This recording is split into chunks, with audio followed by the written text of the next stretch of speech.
ಇನ್ನು ಮದುವೆಗೆ ಹೋಗಿದ್ರಿಂದ ಕುಟುಂಬವೊಂದು ದುರಂತದಿಂದ ತಪ್ಪಿದೆ. ಕುಟುಂಬದವರು ಮದುವೆಗೆ ಹೋಗಿದ್ದಾಗ ಕುಸಿದಂತಹ ಗುಡ್ಡ.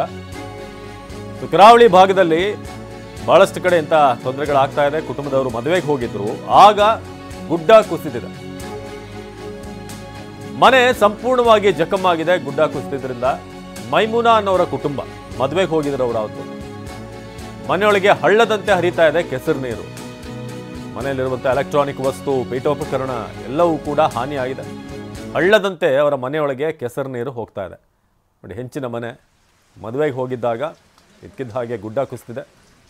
ಮೈಮುನಾ ಅವರ ಕುಟುಂಬ ನೋಡಿ, ಅವರ ಮನೆಯಲ್ಲಿರುವಂಥ ವಾಷಿಂಗ್ ಮಿಷಿನ್ ಇರ್ಬೋದು, ಫ್ರಿಡ್ಜ್ ಇರ್ಬೋದು, ಇದೆಲ್ಲವೂ ಕೂಡ ಪೀಠೋಪಕರಣ, ಚೇರು, ಟೇಬಲ್ ಎಲ್ಲವೂ ಕೂಡ ಈಗ ಕೆಸರು ನೀರಿಂದ ತುಂಬ ಹೋಗಿದೆ.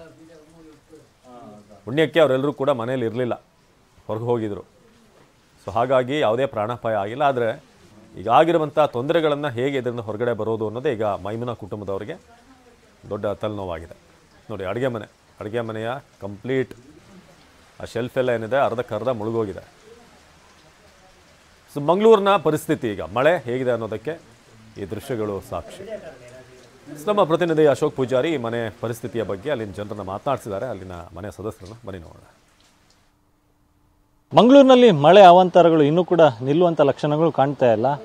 ಮನೆಯೊಂದರ ಮೇಲೆ ಗುಡ್ಡದ ಮಣ್ಣು ಕುಸಿದು 3 ಮನೆಗಳು ಅಪಾಯಕಾರಿ ಸ್ಥಿತಿಯಲ್ಲಿದೆ. ಮಂಗಳೂರು ನಗರ ಹೊರವಲಯದ ಕಣ್ಣೂರಿನ ದಯಾಂಬು ಎಂಬಲ್ಲಿ ಈ ಒಂದು ಘಟನೆ ನಡೆದಿದೆ. ಕೂದಳೆಲೆ ಅಂತರದಲ್ಲಿ ಮನೆಯವರು ಪಾರಾಗಿದ್ದಾರೆ. ನಾನೀಗ ಅದೇ ಒಂದು ಘಟನಾ ಸ್ಥಳದಲ್ಲಿದ್ದೇನೆ. ನೀವು ಗಮನಿಸಬಹುದು, ಇದು ಮಂಗಳೂರು ನಗರ ಹೊರವಲಯದ ಕಣ್ಣೂರು ಸಮೀಪದ ದಯಾಂಬು ಎನ್ನುವಂಥ ಪರಿಸರ.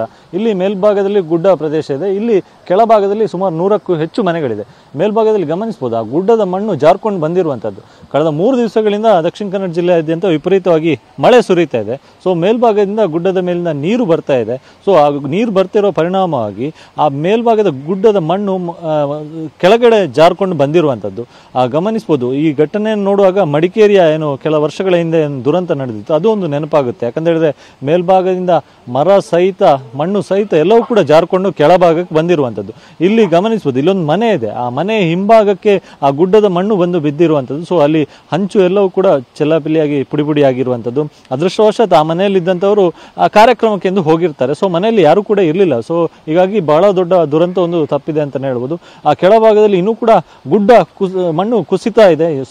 ಇನ್ನಷ್ಟು ಮಣ್ಣು ಕುಸಿಯುವಂಥ ಸಾಧ್ಯತೆ ಇದೆ. ಮತ್ತು ಮೇಲ್ಭಾಗದಿಂದಲೇ ಆ ನೀರು ಕೆಳಭಾಗಕ್ಕೆ ಹರಿಕೊಂಡು ಬರ್ತಾ ಇದೆ. ಸೊ ಮುಂದಿನ ದಿನಗಳಲ್ಲಿ ಇನ್ನಷ್ಟು ಅಪಾಯ ಇರೋದ್ರಿಂದಾಗಿ ಈ ಗುಡ್ಡ ಎಕ್ಸಾಕ್ಟ್ ಏನು ಘಟನೆ ನಡೆದಿದೆ, ಇಲ್ಲಿ ಇರ್ತಕ್ಕಂಥ ಸುಮಾರು 3 ಮನೆಯವರನ್ನು ಈಗಾಗಲೇ ಸ್ಥಳಾಂತರವನ್ನು ಮಾಡಲಾಗಿದೆ. ಗಮನಿಸ್ಬೋದು, ಇಲ್ಲಿ ಈ ಮಣ್ಣು ಬಿದ್ದಿರ್ತಕ್ಕಂಥ ಜಾಗ ಏನಿದೆ ಅಲ್ಲಿ ಒಂದು ಬಾವಿ ಕೂಡ ಇತ್ತು. ಸೊ ಈಗ ಸದ್ಯಕ್ಕೆ ಆ ಮೇಲ್ಭಾಗದಿಂದ ಗುಡ್ಡದ ಮಣ್ಣು ಜಾರ್ಕೊಂಡು ಬಂದಿರೋದ್ರಿಂದಾಗಿ ಇಲ್ಲಿ ದೃಶ್ಯದಲ್ಲಿ ಗಮನಿಸಬಹುದು, ಈ ಭಾಗದಲ್ಲಿ ಮನೆಯವರು ಒಂದು ಬಾವಿಯನ್ನು ನಿರ್ಮಾಣ ಮಾಡಿದ್ರು. ಸೊ ಆ ಬಾವಿ ಫುಲ್ಲು ಕಂಪ್ಲೀಟ್ ಆಗಿ ಮಣ್ಣಿನಿಂದ ಆವೃತವಾಗಿರುವಂಥದ್ದು. ಬಾವಿ ಕಂಪ್ಲೀಟ್ ಮುಚ್ಚಿ ಹೋಗಿದೆ.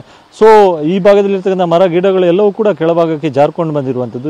ಎಲ್ಲಿ ನೋಡಿದ್ರು ಕೂಡ ಕೆಸರು ಮಣ್ಣು ಇದೆ. ಸೊ ಎಲ್ಲಿ ಕೂಡ ಹೊರಗೆ ಹೋಗೋದಕ್ಕೆ ಸಾಧ್ಯ ಆಗ್ತಿಲ್ಲ. ಸದ್ಯ ಜಿಲ್ಲಾಧಿಕಾರಿಗಳು ಸೇರಿದಂತೆ ಪಾಲಿಕೆ ಅಧಿಕಾರಿಗಳು ಕೂಡ ಸ್ಥಳಕ್ಕೆ ಬಂದಿದ್ದಾರೆ. ಇಲ್ಲಿದ್ದಂಥವ್ರನ್ನ ಸ್ಥಳಾಂತರ ಮಾಡುವಂಥ ಕೆಲಸವನ್ನು ಕೂಡ ಮಾಡಿದ್ದಾರೆ. ಈ ಕೆಳಭಾಗದಲ್ಲಿ ಸಾಕಷ್ಟು ಮನೆಗಳು ಕೂಡ ಇದೆ. ಹೀಗಾಗಿ ಮೇಲ್ಭಾಗದ ಗುಡ್ಡದ ಮಣ್ಣು ಮತ್ತಷ್ಟು ಕುಸಿಯುವಂಥ ಸಾಧ್ಯತೆಯೂ ಕೂಡ ಇದೆ. ಈ ಹಿನ್ನೆಲೆಯಲ್ಲಿ ಜಿಲ್ಲಾಡಳಿತ ಸಾಕಷ್ಟು ಮುನ್ನೆಚ್ಚರಿಕೆಯನ್ನು ಕೈಗೊಂಡಿದೆ ಮತ್ತು ಈ ಭಾಗದಲ್ಲಿರ್ತಕ್ಕಂಥ ಜನರಿಗೆ ಸಾಕಷ್ಟು ಮುನ್ನೆಚ್ಚರಿಕೆಯನ್ನು ವಹಿಸುವಂತೆಯೂ ಕೂಡ ಈ ಬಗ್ಗೆ ವಿನಂತಿಯನ್ನು ಕೂಡ ಮಾಡಿಕೊಂಡಿದೆ. ಕ್ಯಾಮ್ರಾ ಪರ್ಸನ್ ರಾಜೇಶ್ ಜೊತೆ ಅಶೋಕ್, TV9 ಮಂಗಳೂರು.